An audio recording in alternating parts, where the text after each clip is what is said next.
The crisis of credit, visualized. What is the credit crisis? It's a worldwide financial fiasco involving terms you've probably heard like subprime mortgages, collateralized debt obligations, frozen credit markets, and credit default swaps. Who's affected? Everyone. How did it happen? Here's how. The credit crisis brings two groups of people together, homeowners and investors. Homeowners represent their mortgages, and investors represent their money. These mortgages represent houses, and this money represents large institutions like pension funds, insurance companies, sovereign funds, mutual funds, etc. These groups are brought together through the financial system, a bunch of banks and brokers commonly known as Wall Street.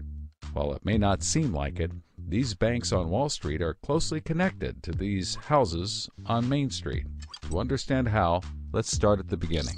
Years ago, the investors are sitting on their pile of money, looking for a good investment to turn into more money. Traditionally, they go to the U.S. Federal Reserve, where they buy Treasury bills, believed to be the safest investment. But in the wake of the dot-com bust in September 11th, Federal Reserve Chairman Alan Greenspan lowers interest rates to only 1% to keep the economy strong. 1% is a very low return on investment, so the investors say, no thanks. On the flip side, this means banks on Wall Street can borrow from the Fed for only 1%. Add to that general surpluses from Japan, China, and the Middle East, and there's an abundance of cheap credit. This makes borrowing money easy for banks and causes them to go crazy with leverage. Leverage is borrowing money to amplify the outcome of a deal. Here's how it works. In a normal deal, someone with $10,000 buys a box for $10,000. He then sells it to someone else for $11,000. For a $1,000 profit, a good deal. But using leverage, someone with $10,000 would go borrow $990,000 more dollars, giving him $1 million in hand.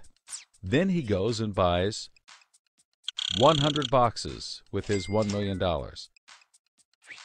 and sells them to someone else for $1,100,000. Then he pays back his $990,000 plus $10,000 in interest. And after his initial $10,000, he's left with a $90,000 profit versus the other guy's $1,000. Leverage turns good deals into great deals. This is a major way banks make their money. So Wall Street takes out a ton of credit, makes great deals, and grows tremendously rich, and then pays it back.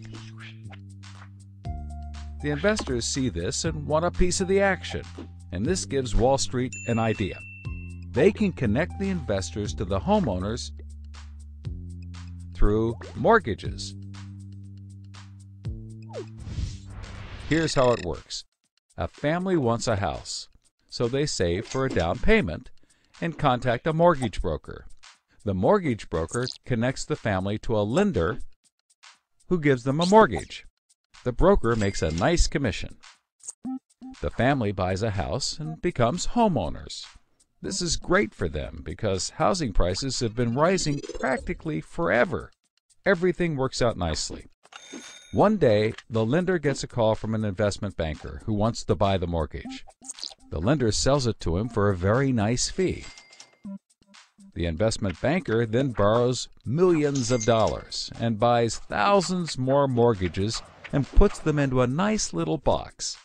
This means that every month he gets the payments from the homeowners of all the mortgages in the box.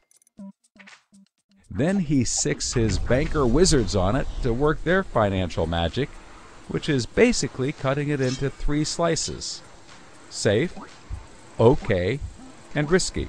They pack the slices back up in the box and call it a collateralized debt obligation, or CDO. A CDO works like 3 cascading trays. As money comes in, the top tray fills first, then spills over into the middle, and whatever is left into the bottom. The money comes from homeowners paying off their mortgages. If some owners don't pay and default on their mortgage, less money comes in and the bottom tray may not get filled. This makes the bottom tray riskier and the top tray safer. To compensate for the higher risk, the bottom tray receives a higher rate of return, while the top receives a lower, but still nice return. To make the top even safer, banks will insure it for a small fee called a credit default swap. The banks do all of this work so that credit rating agencies will stamp the top slice as a safe, AAA rated investment, the highest, safest rating there is. The OK slice is BBB, still pretty good, and they don't bother to rate the risky slice. Because of the AAA rating, the investment banker can sell the safe slice to the investors who only want safe investments. He sells the OK slice to other bankers, and the risky slices to hedge funds and other risk takers. The investment banker makes millions. He then repays his loans. Finally, the investors have found a good investment for their money, much better than the 1% Treasury bills. They're so pleased they want more CDO slices. So the investment banker calls up the lender, wanting more mortgages. The lender calls up the broker for more homeowners, but the broker can't find anyone. Everyone that qualifies for a mortgage already has one, but they have an idea.